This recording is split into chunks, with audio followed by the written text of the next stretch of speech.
আবার মধ্যপ্রাচ্যে বেজে উঠেছে যুদ্ধের দামামা। কোনো রাগঢাক না রেখে এবার ইরানকে সরাসরি যুদ্ধের হুমকি দিয়েছে যুক্তরাষ্ট্র। ওয়াশিংটনের এমন হুমকিকে তৎক্ষণাৎ বৃদ্ধাঙ্গুলি দেখিয়ে পাল্টা প্রতিক্রিয়া দেখিয়েছে তেহরানের মিত্ররা। সেই সঙ্গে ইরানের পাশে ঢাল হয়ে দাঁড়িয়েছে ইরাক, সৌদি সহ আরব দেশগুলো। বিস্তারিত জানাচ্ছেন শেখ ফরিদ।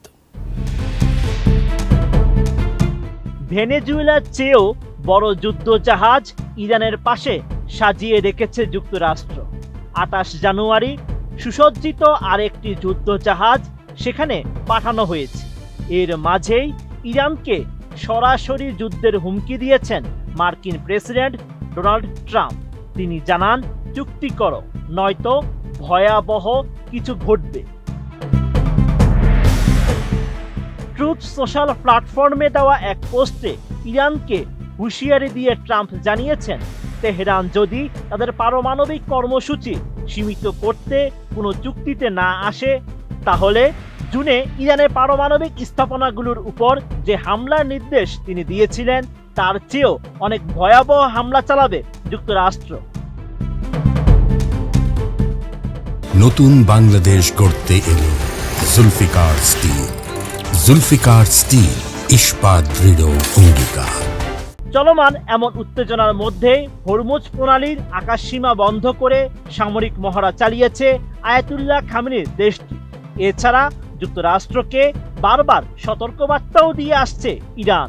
তেহরান জানিয়েছে, যুক্তরাষ্ট্র যদি হামলা চালায়, ইরান সেটিকে সর্বাত্মক যুদ্ধ হিসেবে গণ্য করবে।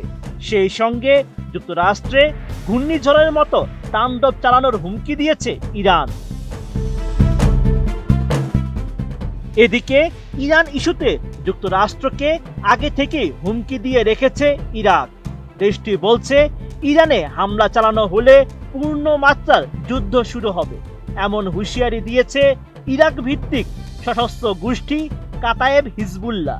যুক্তরাষ্ট্র যখন মধ্যপ্রাচ্যে সামরিক শক্তি জড়ো করছে, তখন এই ইরানপন্থী গোষ্ঠী স্পষ্টভাবে জানিয়ে দিয়েছে, যুদ্ধ শুরু হলে তারা সামরিকভাবে তেহরানের পাশে দাঁড়াবে।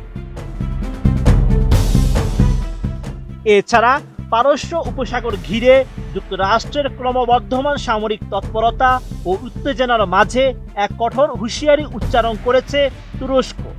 দেশটির পররাষ্ট্রমন্ত্রী হাকান ফিদান জানিয়েছেন, এই মুহূর্তে ইরানের বিরুদ্ধে যে কোনো ধরনের সামরিক অভিযান শুরু করা হবে একটি ভুল সিদ্ধান্ত। তিনি ওয়াশিংটন ও তেহরানকে সরাসরি সংঘাত এড়িয়ে আলোচনার টেবিলে ফেরার আহ্বান জানিয়েছেন। তুরস্ক মনে করে, মধ্যপ্রাচ্যে নতুন করে যুদ্ধের দাবানল ছড়িয়ে পড়লে তা পুরো অঞ্চলের জন্য বিপর্যয়কর পরিস্থিতি তৈরি করবে। অন্যদিকে ইরানের বিরুদ্ধে কোনো সামরিক অভিযানে নিজেদের ভূখণ্ড ব্যবহার করতে দেবে না বলে জানিয়েছে সৌদি আরব। ইরানের প্রেসিডেন্ট মাসুদ পেজেশকিয়ানের সঙ্গে একটি ফোন আলাপে এমন আশ্বাস দিয়েছেন Saudi crown prince Mohammed bin Salman. একই ঘোষণা দিয়েছে সংযুক্ত আরব আমিরাতও।